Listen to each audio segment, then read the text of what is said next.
अगर आपको survival series या ट्रेन ऑफ बुसान जैसी फ़िल्में पसंद है तो स्वीट होम के ड्रामा आपके लिए। ये ड्रामा स्वीट होम नाम के एक वेबटून पर बेस्ड है। तो कहानी शुरू होती है हैंसो नाम के एक लड़के से, जिसको अचानक से उसके स्कूल के एक लड़के ने बुली करना शुरू कर दिया था। वो लड़का एक्चुअल में उसके पापा के बॉस का बेटा था, इसीलिए वो कुछ कर भी नहीं रहा था। उसके सारे दोस्तों ने उससे बात करना बंद कर दिया था।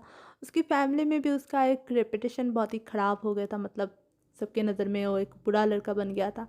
वो हमेशा अपने कमरे में ही रहता था, कमरे से बाहर भी नहीं निकलता था। और इस सारे सिचुएशन में उसकी फैमिली ने भी उसे बिल्कुल सपोर्ट नहीं किया। तो एक दिन उसकी फैमिली ट्रिप पे जा रहे थे, पर वो उस ट्रिप पे नहीं गया। और इस ट्रिप के दौरान उसके मम्मी पापा और बहन की एक्सीडेंट में मौत हो गई। अब जब हैंसो न्यू बिल्डिंग में शिफ्ट होता है तो वहाँ में कुछ प्रॉब्लम सा दिखता है। पहले लोगों की प्रॉब्लम शुरू होती है नोज़ ब्लीड से, आगे चल के वो लोग इन्फेक्ट हो जाते हैं और मॉन्स्टर बन जाते हैं। अब ये है जिसू और ये है हमारा होली मैन। वैसे तो ये लोग एक दूसरे से बहुत ही अलग है, पर आगे चल के ये एक टीम की तरफ काम करते हैं और साथ मिलकर मॉन्स्टर की पिटाई करते हैं। अब इन दोनों को याद रखना, ये है इनहुक और ये लड़की है एक फायर फाइटर। ये लोग बहुत इंपॉर्टेंट कैरेक्टर है, सारे लोगों के सेफ्टी का ध्यान रखना इनका काम है और ये लोग मिलके सारे बड़े जो डिसीजन है वो लोग यही लेते हैं। अब आप इनको याद रखना, ये है वन मैन आर्मी नहीं, ये आर्मी नहीं, ये तो कोई गैंगस्टर है। पर पूरे ड्रामा में ना इनको कुछ होता है ना इनके आसपास के लोगों को। अगर किसी की बहन बचती है तो वो है वो मॉन्स्टर्स। मतलब पूरे ड्रामा में जब भी ये आते थे मैं बहुत ही शांत रहती थी। अभी एक दिन दो बच्चों को एक मॉन्स्टर सता रहा था, तभी हैंसो की नज़र वहाँ पे पड़ी और उसने सोचा कि बच्चों को बचाए। पर बच्चों को क्या बचाए, मॉन्स्टर ने तो उसके पीछे पड़ गया और उसकी जान लेने वाले थे। तभी एक बूढ़े आदमी ने उसको बचाया। हैंसो उस बूढ़े आदमी को बताता है कि उसे उन बच्चों को बचाना है। बूढ़े आदमी बताता है तुम बचा तो पाओगे पर उसके लिए तुम्हें जाना पड़ेगा, क्योंकि मेरी पैर तो टूटे हुए हैं। वो आदमी असल पे एक शायद मैकेनिक जैसा कुछ होता है और आगे जाके सब लोगों को जो वेपन है वही बना के देता है। अब कहानी के एक टाइम आता है जब हैंसो इन्फेक्टेड हो जाते हैं। तो लोग पहले सोचते हैं उसे मार डालने के, फिर ये लोग सोचते हैं नहीं भाई इससे अपना काम कराते हैं। मतलब जो भी मुश्किल काम है, सामान वगैरह लाना, मॉन्स्टर से लड़ना, और इन सब के बाद उसे एक कमरे में लॉक करते, मतलब हद है। अब कहानी के इस दौरान यूनहुक फायर फाइटर को बताता है कि ये सब कुछ जो हो रहा है ये कोई बीमारी की वजह से नहीं, बल्कि एक कर्स है जिससे बचने का कोई हल नहीं, बस किसी तरफ इससे सरवाइव करके रहना है। तो फायर फाइटर उससे पूछती है कि तुम्हें ये सब कहाँ से पता चला, तो यूनहुक उसे एक ब्लॉग के बारे में पता चलता है। अब फायर फाइटर को याद आता है कि ऐसा ही एक ब्लॉग उसका फियांसे से लिखता था जो कि फ़िलहाल मिसिंग है। तो फायर फाइटर इस बारे में पता लगाने के लिए जाती है।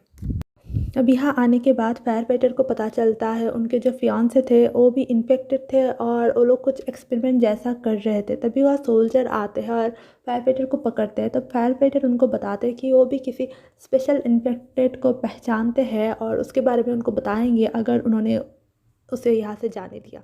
위성이 무용지물이라 위치 추적은 불가능합니다. 당신이 눌러야 신호가 발신돼요. 내가 누르지 않으면 누를 겁니다. 그 아이로 구할 수 있는 건 इस बिल्डिंग का जो वॉचमैन था वो मॉन्स्टर बन गया और लोगों पे अटैक करने लगा। तभी जो हमारा होली मैन है वो लोगों को बचाने के लिए वॉचमैन को मारने लगा और उसकी खुद की भी मौत हो गई। और हर बार की तरफ बिल्डिंग के लोग सिर्फ खड़े खड़े देखते रह गए।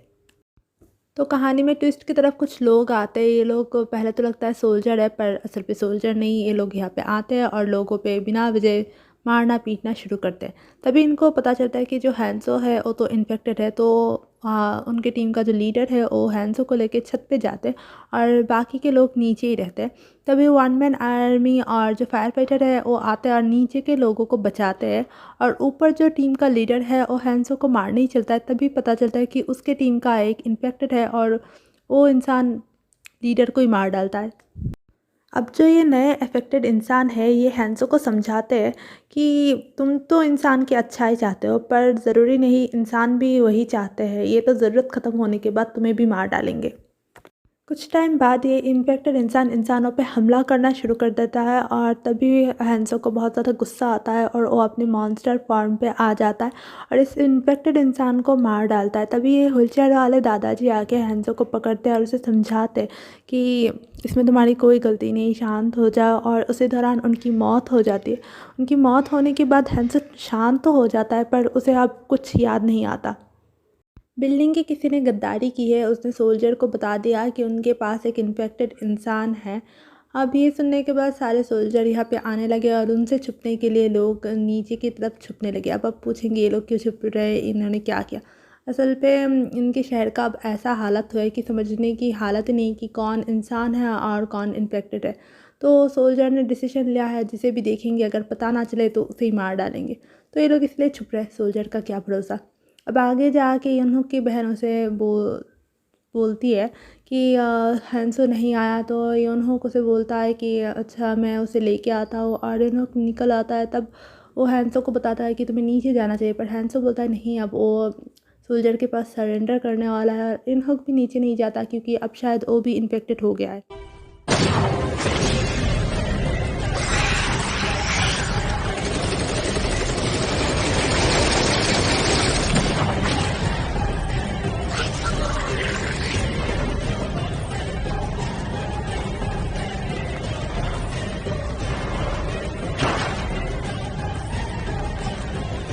अब बहुत घंटे अंडरग्राउंड रहने के बाद इन लोगों को बाहर जाने का रास्ता मिलता है और ये लोग यहाँ से निकलते हैं। यहाँ से निकलने के बाद उनकी मुलाकात सोल्जर से होती है।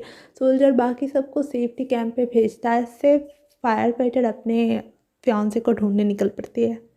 अब जो इन्फेक्टेड इंसान था जो हमें लगा मर गया, वो असल पे ज़िंदा है और उसने वन मैन आर्मी का भेस ले लिया और हैंसो को लेके पता नहीं कहाँ चल पड़ा। तो यहीं पर ही कहानी ख़त्म होता है। होपफुली सीज़न 2 के साथ स्वीट होम लौटेगा पर अभी भी इस बारे में कोई न्यूज़ नहीं निकला।